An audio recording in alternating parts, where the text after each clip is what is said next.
All right, welcome back, everyone. James Fox, hello, and welcome to the Midnight Highway Radio. How are you doing tonight? Thanks for having me on the show. I'm doing quite well. How are you? Pretty good, man. Pretty good, actually.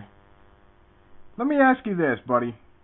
Tell us about, I always like to do this at the beginning of the show. I know I introduced you right before the show began, but why don't you tell us a little bit about yourself, anything I might have left out that, anybody that don't know you out there, shed some light on James Fox. Well, I'm 6 foot tall. I'm kidding. Well, I'll start off by saying that I got involved with the paranormal, or UFOs, in the early 90s. And my father, who's a mainstream journalist, was extremely concerned about my future. He kept saying it's a dead-end road, there's nothing to it, it's a career killer, please, reconsider. And, I'm one of those people that's like, the more you tell me no, the more I, want to actually do it. It actually probably propelled me to do it even more. And so I got involved with something that pretty much my entire family was, family members writing letters trying to discourage me from doing what I wanted to do. So I finally decided, hey, I'll just do it alone, without the support of anyone. Not like my family's independently wealthy anyway, but so I did, and I launched this 20-year-long journey on. I hate to use this expression because it sounds kind of corny, but in my pursuit of truth. But it is a personal journey for me, and I share my results with my documentaries with the public, and I've been very fortunate in the sense that. Each time I've finished a film, I've sold it to, either Discovery or Sci-Fi or NBC Universal bought one with Sci-Fi broadcast, and just recently A&E History Channel. So I've been very, very lucky like that. I've done stuff on spec, and then managed to, not only make my money back, but make a little bit to keep going. It's funny. It's like the more I learn about the subject matter, and I hope it's okay that we're talking about UFOs right now. I'm assuming that it is. Oh yes, of course. That's what it's about, buddy. UFOs okay. And aliens. The more I learn, the more people I meet with, the more I realize I don't know. You know what I mean? And the more questions I have about the whole phenomenon. I mean, I'm absolutely, positively, beyond a shadow of doubt, convinced that they're real and that they're physical, and they leave physical trace case evidence. But where they come from, why they're here, it's all pure speculation. And I don't even know, to be honest with you. I'm not sure how many answers those in the know have. Right. You're right. You're definitely right, man. You forgot to mention your eye color, though. Are they blue or are they... How about my weight? Oh, yeah. Well, if you were a female, I'd be... Chocolate, chocolate brown eyes. All I would hear is the doo. People often tell me I'm full of, beep because of my eye color, but, all the way up to my...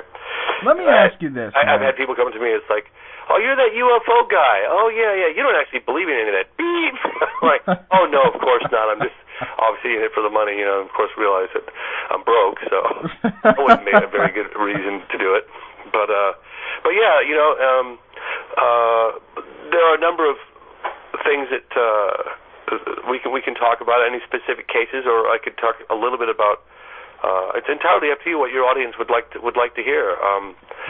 Those of you out there listening right now, if you got any questions, just raise your hand and we'll get you on here fairly soon, or you could type it up if you're too shy to get on the mic. But James, I did want to ask you this. How many of the UFOs that we see today do you think might be ET in origin? And I know this goes back to what you stated earlier about speculation. But yes. What do you think? I mean, is there a percentage, or what do you think? First of all, what I try to tell people, because obviously we all know that a UFO is just that. It's just an unidentified flying object. It could be a balloon. It could be a flock of birds. It could be a stealth aircraft. It could be ET. It could be a number of things. But UFO is somewhat synonymous with in the public eye with what we assume to be extraterrestrial. So when I say UFO, we'll just assume that we're on the same page with that we're meaning that it's a bona fide UFO. In other words, after extensive and exhaustive research and investigation, we still draw the conclusion that the object remains unidentified flying object, in which case one can only assume its origin. But first of all, define a bona fide UFO, and I'm sure your listeners already know this, but anything, basically that has the ability to, first of all, doesn't have any wings, doesn't have any tail, has the ability to hover, doesn't disturb the air, doesn't make any sound, no visible means of propulsion, and can go from a standstill to out of sight in the blink of an eye. All this without any, sonic boom or anything like that. And it also can, change, do 90-degree angle turns at high speed. That is a bona fide UFO. Now, the question is, and they've been observed in our skies for a long time, possibly hundreds of years, thousands of years, but at least the modern-day UFO wave since World War II, a little earlier. The question is, who's in possession of that technology? Right, exactly. Is it, and I tell people often, it's like, well, okay, well then if it's up, someone's done a pretty damn good job of concealing this. They're not flying around on Jet A fuel. So someone's done a very good job of concealing this incredibly advanced technology from the general public for God knows how many years. And there's a whole slew of reasons why I'm against that. I mean, obviously, if it could replace fossil fuels, we'd have a lot of energy independence and starting going to the environmental impacts and all that stuff. So that in itself would be a big, big story. Of course, Earth being visited also, in my view, is a very big, big story. I tend to believe that the vast majority of unidentified flying objects are, in fact, misidentified aircraft. I could list the whole things of Air Force explanations, swamp gas, stealth technology, the planet Venus. I mean, there's the whole, satellites in space or a flux of geese, or, you know what I mean? Oh, yeah, right. There is a core, I think 5 or 10%, and most investigators will tell you this, even on an official level, that truly cannot. And that the most likely scenario for the remaining stubborn sort of 5-10% would be extraterrestrial. I mean, if it doesn't come from anything made on this planet, then then it's not of this planet. It would be extraterrestrial, right? Yeah. Do you think there's anybody, the best scientist in the world, anybody with NASA that could reverse engineer downed craft, and I'm talking downed ET craft, the craft that you're seeing do 90-degree turns in the sky? Because I don't see how in the hell you could make something like that actually happen. I mean, well, here's the thing. I think it was Stanton Friedman that brought this to my attention. He's got a very comprehensive understanding of technology and that. He said, imagine giving Christopher Columbus a nuclear submarine and having him dissect it and build one. Just not going to happen, right? And it could be that very well that scenario here. Having said that, I'm pretty well convinced that I think it's called the TVR or the TR3.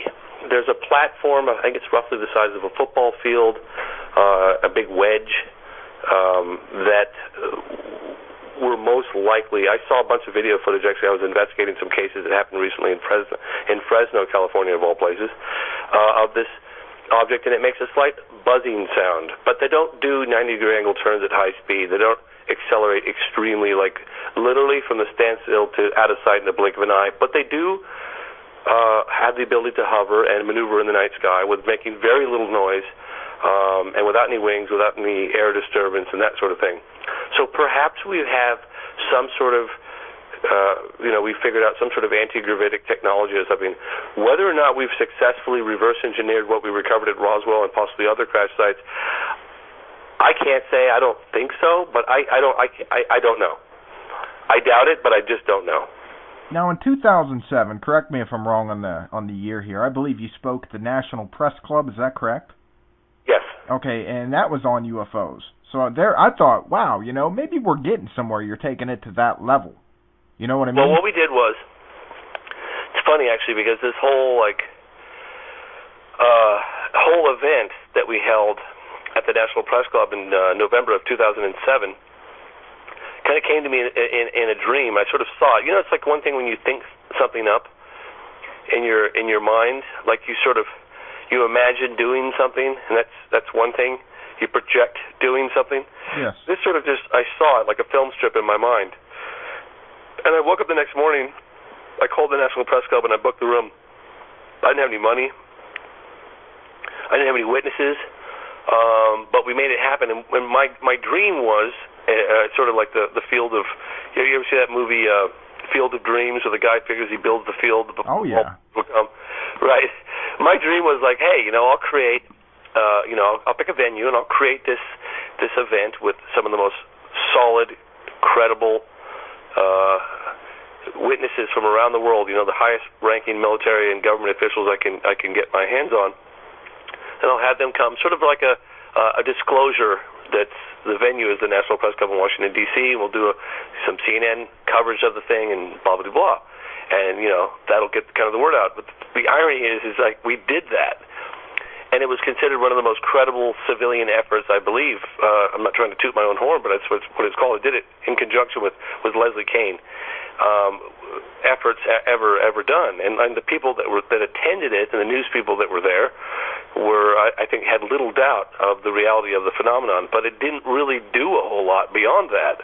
And the interesting thing about that is, I'll take it a step further, and tell me if I'm just rambling here, but no, go ahead. The interesting thing about it, I find, is that you talk to people, and there are so many very significant things going on in the world right now, politically and environmentally, geopolitically, dependence on energy dependence. There's a slew of things, healthcare, all the above that we're all very, very passionate about. But you ask all these people, hey, what level of significance would you give it if suspending judgment and if Earth was being visited by extraterrestrial race? How significant of a discovery would you give that? And everyone I've ever talked to is like, oh, that'd be the most significant discovery of all time. I agree.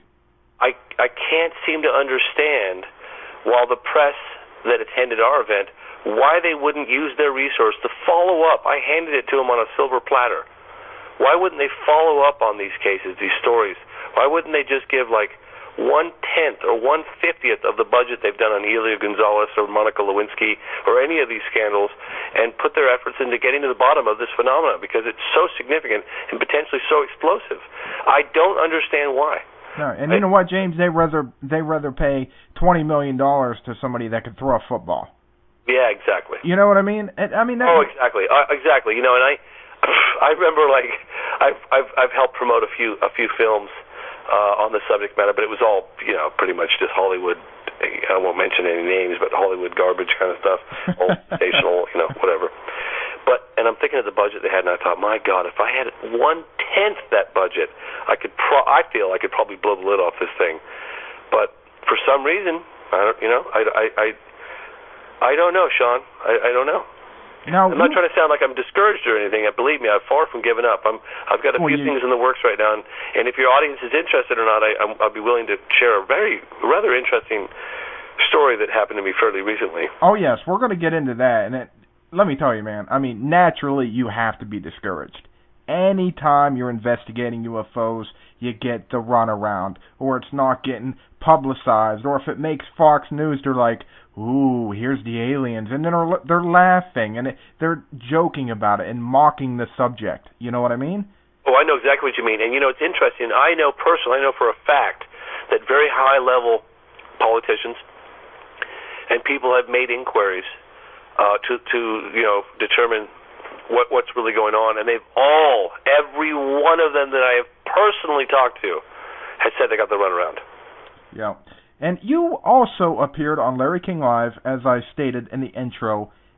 Tell us about your first time. I mean, it ain't often that people get to speak to somebody that went on the Larry King Live show. What was that like, your first time? Oh, it's really funny, actually, because I got the phone call from a woman, Avriel, and she said, I'm a producer for Larry King Live, and I'd like to speak to James Fox, please. And I thought, who's prank calling me now? And I sort of thought, well, just, hold on back for a second, James. What if it's a real call? I better not. So I said, well, this is he. So yeah, this is Abrielle, and we would like to. We found you some stories that I broke and stuff like that with the governor of Arizona, and we'd like to invite you on a show. And I thought, really? Really? You're inviting me on Larry King? Really? And she said, no, we're really serious. It's July 7th. It's going to be sort of in conjunction with I believe it was the 60th anniversary of the Roswell affair. It was in 2007. And we'd like to be on the panel. So it's very exciting, right? It was extremely exciting. I was, thinking, my God, this is amazing. A huge platform, a massive audience, live, so they can't really change it, right? Yeah, your heart rate had to be about 160 beats per minute. Yeah, it was going up. But I'll tell you what happened was I was fairly cool until I went to the green room, and in the green room there was Buzz Aldrin, the guy who landed on the moon with Neil Armstrong. Former governor of Arizona, Fife Symington, Stanton Friedman, I believe it might have been Michael Shermer of Skeptic Magazine, but it could have been Seth Shostak. I'm sorry, I don't remember right off the top of my head. I think it was Michael. I think it was. Was it? Okay. And it was cool. We're kind of like, making jokes back and forth, and I think Michael Shermer had a book, and I said, hey, sign it over to me, UFOs are real, and we had a big laugh because he was the last thing he was ever going to say. And everything was going smooth, and then the security came out and said, Mr. Fox, we're ready for you, and they wired me up, and they escorted me through, and my sister was coming with me, she came with me to the green room and led me out through the production sites, and it was all very industrial. They had like cables lying across the floors and lighting fixtures everywhere. And at the end of all this commotion, at the end of all this mess, was a desk and chairs and a little backdrop and nice proper lighting. There was Larry King sitting down at a desk. And I thought, wow, this is kind of funky. I thought I was going to be a little more stylish for Larry King seen in live. And my sister got to a point where she couldn't go beyond any further the security point. She pats me on the back, and this is what she said. I don't recall her having said this. Go get him, Tiger. And I heard this. I felt the pat on the back, and then I heard garble. It was like my hearing was garbled, and I started to get tunnel vision. Now, this has never happened to me before. I didn't realize what was happening. I was actually going into kind of a panic, I think a little bit. Oh, I've had panic attacks. Yes. Yeah, and I'm getting escorted out there, and they sit me down, and I'm thinking, oh, my God, this is the moment I've been waiting for. Get it together, James. And the more pressure I put on myself to get it together, the less likely I was to actually get it together. And finally and I was panicking, and they were like, we're going live in 30, Oh, man. Oh, my God, I can hear my heart, just like in the movies. You hear your heart rate on the inside of your chest, And I'm hearing everything slightly garbled. And this woman kind of whispers in my ear, she's like, are you okay? Do you want some water? Oh, that probably made it worse. A soda pop or something? I was like, well, I said, is it that obvious? She's like, yeah. Oh, God, no. I just kept saying to myself over and over, James, you got to get it together. This is the moment you're waiting for. You got to get it together. And then right out the gate, we went live. 3, 2, going live. And I'm just going, oh, I don't believe this is happening. And I'm sitting there on set with the man who landed on the moon with Neil Armstrong and the former governor of Arizona who saved Bill Clinton from a drowning incident back in college. Oh, wow. Yes. All this stuff's going on, and I just can't believe I'm there. And, to be honest with you, I think that George Norrie was there, too. No, really? Really? He was. I think he was. I definitely went on with George Norrie, and I think he was on that panel. Oh, wow.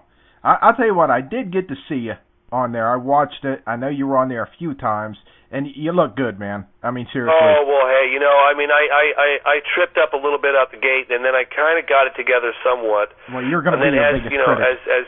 As time went on, I got more comfortable doing it, and I actually went on Larry King 9 times.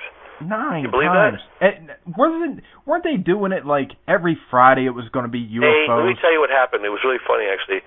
The executive producer, I probably shouldn't give out her name, but the executive producer of the show, well, anyone could find out who that was, her son really liked what I did. He was just a huge fan. And so I guess he was constantly telling her, put more shows on. So they'd call me and say, hey, we want to do 5 shows. We want to do 3 shows. Let's pick the subject matter. Let's put it all together.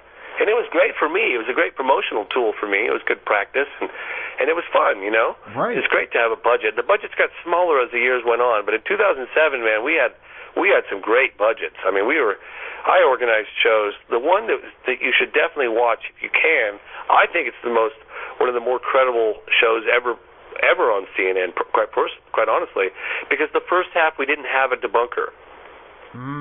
Did you guys get Bill Nye? He was outgunned because we had satellite feed. I believe it was from Denmark because Nick Pope was on the road. So they had satellite feed from Denmark. They had a satellite feed from, I believe it was Chicago, with a former FAA official, John Callahan. They had flown in Colonel Charles Holt from the Bentwaters incident. They'd flown in from back east Jim Peniston from the Bentwaters incident. Jim Peniston is the guy that actually touched the landed UFO at the joint United States Air Force British Air Base back in December of 1980. Myself and who else was that? It must have been George Noria, and I'm trying to think there's another military guy on board. What was the name of this show, James? People are asking in the chat room. Is this Larry King again, or? Yeah, Larry King, yeah. Okay. And it was November 4th, I believe, 3rd or 4th. It's a great show. It was a great show. I mean, because people always associated UFOs with these sort of ambiguous lights off in the distance, and you know what I mean, like one way or the other. These guys were talking about, we had a colonel, the deputy base commander, we had the guy, one of the gentlemen, Jim Peniston, who actually touched the landed UFO, and we had the drawings of the craft, we had the little logbook from the Air Force we were passing around, and Larry King, we went to, I'll never forget this, we went to a commercial break. There wasn't any debunkers on for the first half hour. It was amazing, right? Here are all these really credible people. And I'm so sorry, George Norrie was not on that panel. That was the second time. George Norrie was not on that panel. And went to commercial break, and Larry King looked over at Fife Symington and the colonel, and he said, and he had this sort of, I don't want to say puzzled look, but this look on his face like, wow. And he looked over and he said, this stuff's really real, isn't it? And the colonel nodded and he said, yeah, it is real. And the former governor of Arizona, Fife Symington, he said, yeah, this is a very real phenomenon. And the look he had on his face was like, wow, why don't I know more about this? Why am I not in the loop? You know what I mean? Wow, yeah. I'll never forget that moment as long as I live. It was a commercial break. I wish the world could have seen it. But that's what happened. Now, it was an incredible panel. I don't think anything's like it's been done since. They let me pick everybody. So, of course, I picked the most credible people. Oh, they had a budget. Exactly. And then you got to get Stanton Friedman in there. You just got to. Yeah, well, Stanton Friedman's I've been on with him a couple times. Yep. All right. You said you got a pretty interesting story to share. Yes. Explain that. Okay, this is really cool. It's kind of long. You guys ready? Oh, we're ready. Okay, so I'm working for a TV company right now, and I wish like hell I could tell you who it was, but I can't. Oh, I know. I talked to the PR department, and they said I can't do it. We're launching a TV show next month. There's a bunch of cool episodes. Granted, it's television, but I brought as much reality to it as I could possibly do within my means. I really did. I brought some of the best witnesses, some of the best cases. We went around the world. Really cool stuff. But, you know, the company that we're working for, it's quite a big company, you know, they're more concerned about ratings and, you know, entertainment factor and sense of adventure. We gave all that to them, but we also delivered some very credible cases, some very solid witnesses and video evidence, that sort of thing. So overall, I think it's going to be a pretty cool show. Anyway, so there's a deathbed statement made by this colonel named Colonel Weinbrenner. And they said, you know, we have this report on the internet. We'd like to kind of validate it. We want to follow up about this deathbed statement. I said, well, all right, what's the deal? And I think it was like 2007, but I don't know exactly. And it was in, I think, San Antonio, Texas. But I could be wrong on San Antonio. It was in Texas in roughly 2007. I'm sorry I don't remember the exact dates. But I can tell you his name was Colonel Weinbrenner, and he was head of the foreign technology at Wright-Patterson Air Force Base in the 70s and 80s, or 60s and 70s and 80s. Probably 60s and 70s and possibly early 80s is what I'm guessing. So this is all factual, what I'm telling you right now. This happened. Okay. So he's dying. He gets the attention of his bedside nurse, and he said, "You know, I gotta tell you something." She's like, "What is it, Mr. Weinbrenner?" You know, and he's like, "An alien spacecraft crashed, and bodies were recovered. They're kept in an underground facility in Utah. You've got to get this information to Bob Emenegger." She's like, "What?"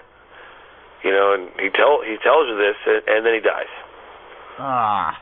So she, not having any idea what the hell he's talking about, she's like, "Well, look, God, this is this guy's dying wish. I got to find this guy Bob Emenegger, and I got to tell him." So she contacts Bob Emenegger. She says, "Look, you know, I'm a nurse at a veterans hospital in Texas, and I know you don't know who I am, and I, quite frankly, don't know who you are.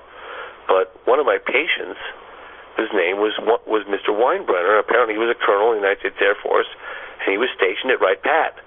He was head of foreign technology, and he was adamant on his deathbed that he wanted you to know that an alien spacecraft crashed, and bodies, I think he said 3 bodies, were recovered. And they're kept in an underground facility, I believe, in Utah." She was adamant about it. He was adamant about it. So anyway, so I read this whole thing up. So long story short, I get a hold of this guy Emenegger. And everybody following okay? Oh, yeah. Oh, yeah. So I get a hold of this guy Emenegger. And I won't give you the details on how I got in touch with him, but I did. It's academic, right? Get a hold of Emenegger and introduce myself. And he said, "Well, I checked your background, and a mutual friend said that you were a good person, and I'm willing to talk to you." I said, "Look, you know, why would Colonel Weinbrenner, you know, make this deathbed statement and want you to know about this?" And he said, "Yes." He said, "It's very interesting, James." He said, "Well, I worked on a film back in 1972 called UFOs Past, Present, and Future, and it was with another guy named Alan Sandler. And Alan, my partner at the time, had unprecedented access to military installations all around the country, and we were working with, I believe, the DOD and the Pentagon, Air Force, on a documentary on UFOs. And he said, "I never really had an interest in UFOs, but we were going to do something." I believe it was proposed on sort of, you know, cutting edge technology. The Department of Defense had suggested that we do this. The Air Force suggested we do this film called, you know, UFOs Past, Present, and Future. And we talk about, you know, UFOs basically, and real or hypothetical scenarios. And so he was at the Wright-Patterson Air Force Base. It was circa 1972, maybe 1973, somewhere in there. And he had a lone moment with the head of the base. And there were rumors circulating about this whole Roswell crash and stuff at the time, I guess. And he said to the colonel in his office, "Hey, what's this I hear about this, you know, this spaceship crashing and, you know, aliens and bodies being recovered?" And he said that the colonel's response was very odd. He said, "You know," the colonel sort of stepped away from his desk, "you know, those damn Russians, we have just got to get a handle on those, make fighter jets and that technology." And he walked over to his bookshelf, and as he's talking about the Russians, he pulls a book off his shelf written by the late Dr. Jalen Hynek, who investigated UFOs on an official level, scientific advisor for Project Blue Book, you know, from 47, 48 until 69, you know, Project Grudge, Project Sign, Project Blue Book. And he hands the book to Emenegger, which basically says that UFOs are real on an official level from a guy who investigated UFOs for the United States Air Force for all this time, Hynek. And but he's talking about the Russians, and these MiG fighter jets, and we got to get a handle on their technology and that sort of thing. And he thought, well, that's rather odd. Well, later he thought, well, why did he do that? Well, he did that because the room was probably bugged. So when he died, 30-something years later, he answered the real question that Bob had posed. So I said, wow, Bob, that's amazing. I said, now, Bob, tell me about this film you did. He said, well, you should see it. You should see it, you should read the book, and then we'll talk. So I get the film, UFOs, Past, Present, and Future, and in the movie, it's amazing, actually, because a lot of the people that participate are active. I'm thinking, how did these guys get access to all NORAD and Wright Pat and Holloman Air Force Base? And it's amazing. And they're basically talking about UFOs being real. Then they proposed in the film a scenario, and I think how they put it is that it may or may not have happened, or it might happen, of a landing of a UFO at Holloman Air Force Base and the aliens getting out and interacting with the base commanders. And I thought, well, that's rather interesting, the way you phrased that. I said, why did you phrase it? It may have happened, it might happen, or it's a possible sort of, scenario. And he said, well, that's rather, he said, it's an interesting question, James. He said, we were working at the time with an audiovisual specialist at Norton Air Force Base named Paul Shartle. And Paul Shartle told us that he had footage of a flying saucer. He had seen footage of a flying saucer circa 1954 land at Holloman Air Force Base, the aliens getting out and interacting with the base commanders. I said, you're kidding me. He said, no, I'm not kidding you. I said, where's Paul Shartle now? Oh, go on, please. And he said, Paul Shartle was killed in a car crash with his wife. I thought, well, he's got to have kids. And he was like, well, I haven't really thought about it. It's a kind of a cold case right now. I said, look, you're telling me that you spoke to the guy who personally saw footage of a flying saucer land at Holloman Air Force Base and aliens getting out and interacting with the base commanders, and that's what you base that scenario as, like, something that possibly has happened already or that might happen? It's very interesting the way they word it in the movie. And you base those illustrations on an actual footage that exists? He said, yes. He said, I knew Paul Shartle, and he was absolutely convinced the film footage was real. I said, well, why mention something if you're not going to show the real footage? He said, well, they were going to allow us to use it, and the last minute, the Air Force said, no, you can't use that footage. So I said, well, we got to notify Paul Shartle's kids. We started talking about this. Anyway, this is all weeks and weeks going by, right? And tell me if I'm boring you to death, because there's more to it here. No, please continue. Okay. So anyway, I get a phone. So this is all going down. I get a phone call from a UFO researcher. I don't know if I should mention her name or not. I probably shouldn't, but I get a phone call from her, and she's like, I understand you're in contact with, Bob Emenegger. I say, yeah, I have been. She said, well, he's got some incredible footage of UFOs. I said, you mean the footage of Holloman Air Force Base? She said, no, another footage. I said, wait a minute. I've been in touch with this guy for weeks. He's never once mentioned the fact that he's got footage of UFOs. Not to me. She said, well, he has it, and I know he does. So I said, well, all right, well, let me call him back, and I'll find out. I call him up. I said, well, Mr. Emenegger, I'd been in touch with our mutual friend. She shared with me that you are in possession of some pretty phenomenal official Air Force footage of UFOs. He says, oh, yes, that footage at Vandenberg. Yeah? I said, who has it? He said, my partner has it. And I said, your partner has the footage? Really? I said, well, what is it? He said, well, it's UFOs tracking an Atlas rocket.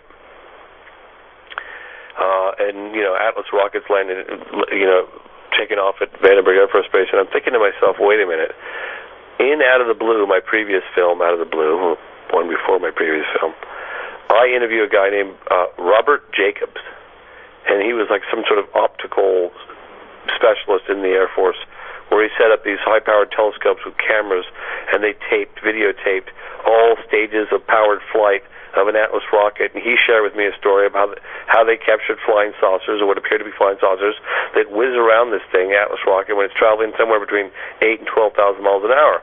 And it's phenomenal footage, and I thought, wow, okay, so this guy's got that footage or something like it. So I'm already thinking I know this is possible, right? So I said, well, can you put me in touch with your partner? And he said, well, I'll let him know that you're interested, and whatever happens, happens. The guy calls me within 2 days. So I'm talking to him about this footage, and it sounds rather impressive. You know, it's like what appear to be flying saucers tracking an Atlas rocket at high speed, and just kind of checking it out, like circling around it and looking at it and then shooting off. And I said, well, he said, yeah, so I got that. I said, yeah, you've seen it or something. He said, well, yeah, I also saw the footage of the saucer landing. I said, the saucer landing? What do you mean the saucer landing? He said, the footage of the saucer landing. I said, you mean at Edwards Air Force Base? No, at Holloman. I stopped the car. I pulled over to the side of the road, stopped the car, put it in park, turned the engine off. And I said, no, wait a minute, sir. You saw footage of a flying saucer land at Holloman Air Force Base. He said, yes, I did. I said, what was it? He said it was the flying saucer, the infamous flying saucer tail at Holloman, where a saucer comes in at I think it's like a couple thousand feet elevation. There's 3 of them. They're being escorted by F-86 fighter jets from the base, circa 1954, 52, 53, and 2 of the saucers peel off, and 1 comes in for a controlled landing, but it's kind of like wobbling as it comes down. I closed my eyes and I listened to him tell me the story. Now, he said that it kind of wobbled almost like it was in trouble, but it was wobbling like a top would wobble. And it slowly came down, and then 3 pods. He didn't say landing gear, he said pods. 3 pods opened up, and it landed. And then he said, just like in a Hollywood movie, in those sci-fi movies, a seamless door opened and dropped, and 3 creatures got out. I said, you got to be kidding me. He said, no. I said, what do they look like? He said they had tight-fitting suits on, very, very large noses, sort of a grayish-blue skin. I think he said grayish-blue skin, no chins, slits for mouths, very small mouths, and then their eyes went vertical like a cat, big eyes. And they had headgear on, some sort of headgear, and they had these little pieces on their hands for to communicate, which he assumed were like communication devices in front of their mouths. I said, you saw this footage. I said, your partner of 40 years doesn't know you saw this footage. He said, well, I saw it. I said, why haven't you told anyone? He said, well, he just sort of compartmentalized. I guess he put it in the back of his head. Your own partner of 45 years doesn't know. He said, well, I saw it. So there's actually footage on my Facebook account of this guy Paul Shawn talking about it. Now, he's sitting there saying that it might be something that the Air Force staged, but either way, going back to what you said about technology, harness technology, you know? Yes. Flying saucers, he said, I'm absolutely convinced that the footage was real, the flying saucer was real, but it might have been reverse-engineered technology that we had. I said, reverse-engineered flying saucers back in 1952? No way, right? Well, Paul Shawn, who worked at Norton Air Force Base Archive Department, I've got footage of him saying he's absolutely convinced it was not staged, it was not theater, it was a real event that happened, they documented it, and it slipped between the cracks, and somehow he got to watch it. And he showed it to his partner, the guys that were making the movie. He didn't show it to Bob Eminator. He missed the screening. He didn't get to see it. But this other guy did. So, somewhere, I don't know, because I know that I had heard rumors about this event for quite some time. There's rumors that Eisenhower was there and he had a meeting with the aliens, but that is as close to the source of that story as I've ever gotten. How would you react if you actually had the privilege to meet an extraterrestrial? I mean, if you were there and you seen that, I mean, it's one thing going on Larry King Live, but imagine looking at a being from another world. How would you react to that?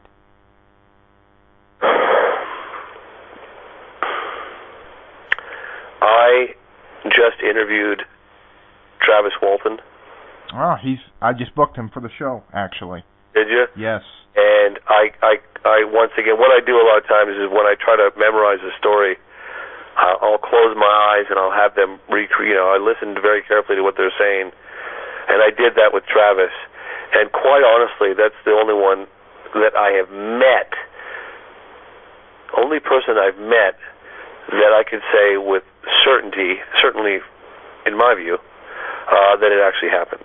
I know there are other cases that have happened, but I absolutely believe him. Yeah. I absolutely believe the other witnesses. And you know he'll be coming to me, a horrifying experience. Oh, I know. I mean, can you imagine that? What he went through. And then everyone calling him a liar? Yeah, oh my God, man. I can't even, and people were saying Fire in the Sky. Yes, that's the movie we're talking about, or the guy that the movie portrayed his experience was Fire in the Sky. Mm-hmm. And they're also mentioned in 1897, Aurora, Texas, I believe that was. There was actually a UFO crash back then, right? Exploded and hit the ground, and apparently there were bodies. Yeah, and that's before we even flew. There's another one that happened a couple years earlier, and that one's in Dublin, Texas, and it made the headlines. I just investigated at the archives in Dublin, Texas, not too long ago. Apparently, one happened earlier than 1897. They called them like something airships. Yeah. Now we only got about 15 minutes, James, and I'll tell you, I could go on and on with you. But I hope I'm not boring you to death with it. No. Everybody in the room saying great story. I wanted to ask you this. Rumor has it, if you have a pair of Generation 3 goggles, night vision goggles, if you look to the skies, you could actually see alien craft. And George Norrie actually said that he did this and seen something. Have you heard about that? Yes, I have heard about that. And I know a guy who's, I don't know if anyone out there knows who Tom DeLonge is. Tom DeLonge is part of a band called Blink 182. They were quite big in the 90s. Okay, yes. Tom DeLonge is a huge UFO buff. And he has those I can't remember, they call them Generation 3 or what they are. Yeah, Generation 3 night vision goggles. Yeah, he swears by it. He swears by it. He says you can see them. They're like orbs darting around in the night sky. The only problem is they're about $3,000 to $5,000. That's exactly. I think he paid more than that. Yeah, they're up there, man. They're definitely up there. It's expensive to see a UFO. Yeah, it is, but it might be worth it. If you had the money, though, I mean, hey, people are going to be paying millions of dollars just to go out into space now, right? Virgin? We should pool our money, all the listeners out there, all pitch in a couple $100. I'm telling you. Buy a pair, go out in the desert and do it. Yes, and film it, and be like, this is it. This is the truth. You can see it. I want to go back real quick in time here, James, to November 7th, Chicago O'Hara, the airport. Yes. It was a UFO that hovered over that airport for a period of time. I know that you were about to cover this, or you were looking for witnesses, and your I found witnesses. Okay. I offered them $10,000 apiece, and they wouldn't come forward. Oh my! Are you serious? I swear on my mother's ashes. Oh my God! And they told me about the experience. They said it was a disc. That it hovered over Terminal 17, I believe it was, and I believe it was over there for a while. Yeah, and then when it took off vertically and punched a hole in the cloud. Yep. And I actually have the cockpit, the tower recordings, the recordings because they're public. They're public. Somebody from Europe sent them to me. I have them somewhere, and it's really funny because they're going, "Look, Frank, I'm not high. I'm not on drugs. I'm telling you right now, I'm not drunk. I'm not high. There's a disc or a frisbee or a disc, like a frisbee, like a UFO, hovering over us. And there's a pilot who saw it. Apparently the pilot took a photograph. We know that someone took a photograph. We have the recording of them talking about it, but nothing's ever been revealed. And a really good friend of mine is a United Airlines pilot, and he lives right down the street. He's a good guy named Lance. And he said, "Yeah, man, I heard about that." He goes, "My My co-pilot buddies have talked about it. Yeah, that thing really happened, but no one wants to talk. And what happened was that the United Airlines personnel that I personally spoke to said, yes, it happened. Yes, it was a flying saucer. Yes, it hovered over the terminal. But if I talk about it, I'll lose my job. So if you can't pay me enough money so I don't have to work, then I can't come forward. I can't afford to lose my job. We will lose our jobs. Oh my God! What is with the secrecy, man? I mean, why in the hell does the government suppress this? I mean, here's the thing. Here's the thing. You got the Robinson panel that was convened in 1953, right? Now you had that major sighting in 1952 over the Capitol building, which was pretty major. Yes. That was a big flap. I mean, that was irrefutable as far as I'm concerned. You had General John Sanford get up and go before the people. I mean, he made that press conference, which was apparently one of the biggest press conferences at the end of World War II. And he basically, he pretty much says, look, this is nothing that we have. He basically says they're real. Then they convene. There's an internal debate going on in the Air Force. Do we disclose the truth or not? They convene this panel, the Robinson panel. I think it's around 1953, late 1952, 53. What are we going to do about this problem? And they debated, and they said, look, we can't deny it necessarily. Why don't we adopt this policy of ridiculing those who see them? And that's what was adopted, and it's a very effective policy. It was very, very effective. And if you think about it, no airline company wants to be associated with pilots, because they're wacko, or they could be interpreted as being that way, that see UFOs. It's not good for business. So it doesn't necessarily have to be like this huge conspiracy of the airline company or that the government, putting the kibosh down. It could be as simple as United Airlines saying, the hell if we want to, what's going to happen to our stocks when suddenly we reveal that our pilots are seeing UFOs? How do you think the public... Don't get me wrong. I'm absolutely convinced there's a cover-up. Yeah, there is. There's no doubt about it. I have no doubt about that. I know that for a fact. But an incident like that could be as simple. I mean, then the FAA put out some flimsy, ridiculous story about atmospheric phenomenon. I'm like, come on. It really pisses me off. The swamp it's so transparent when you've done a little bit of homework. Yep. It's so transparent. How do you think the public would react to full disclosure? Do you think that's one of the problems? Out of windows.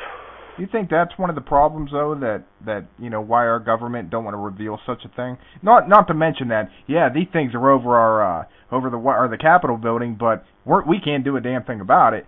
But how do you think the people would react? I mean, do you think there would be collapsing of churches? Well, let me back up a second here because this is a very interesting point. Okay. I interviewed General Dennis Letty in Paris in 2008.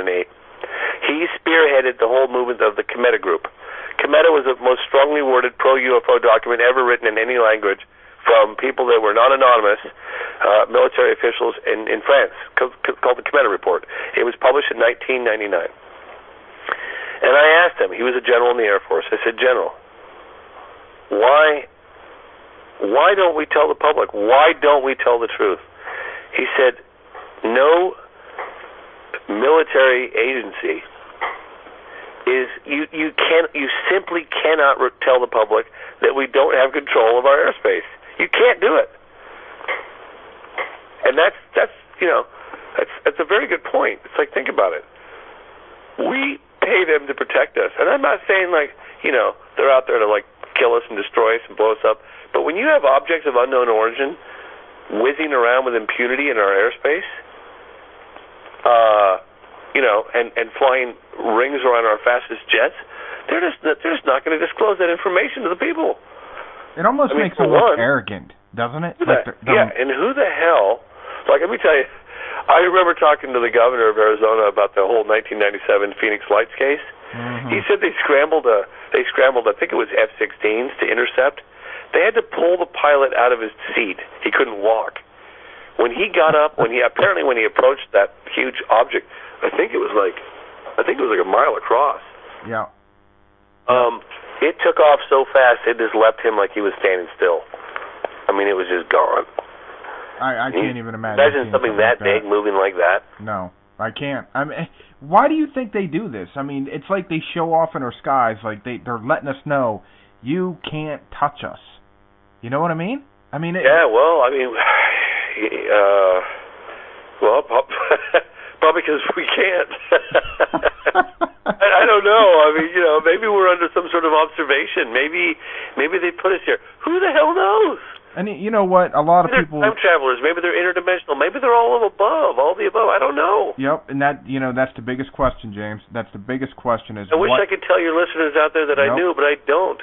And you know what? That's good, though. I have not a shadow of doubt they're under intelligent control. There are beings at times behind the wheel. I'm sure they have unmanned probes as well, but definitely beings. I mean, there's a few cases that I absolutely unequivocally believe.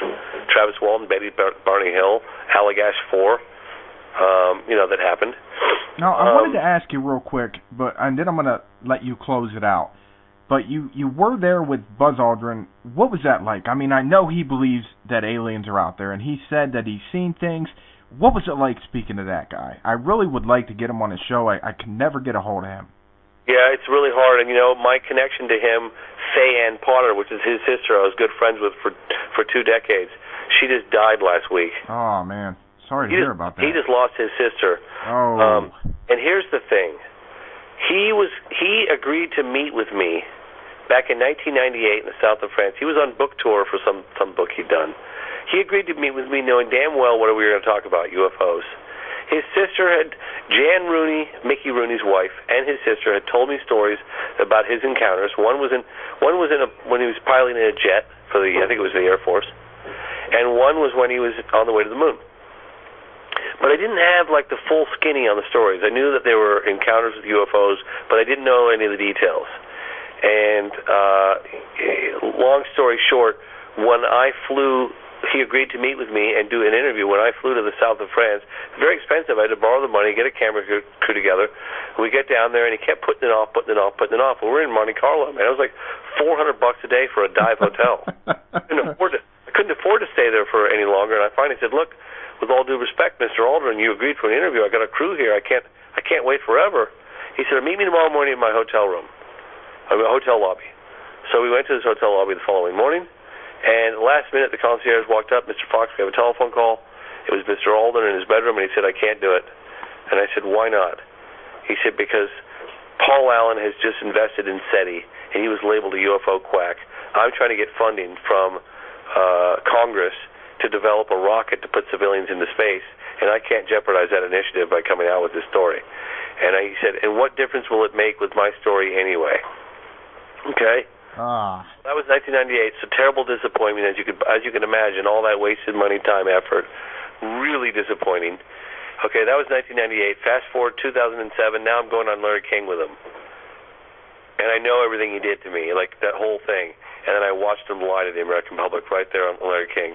And Fife Symington turned to me in the green room, and I said, "I'm going to really lay into him on live television on CNN." And Fife said to me, "James, he's an American icon.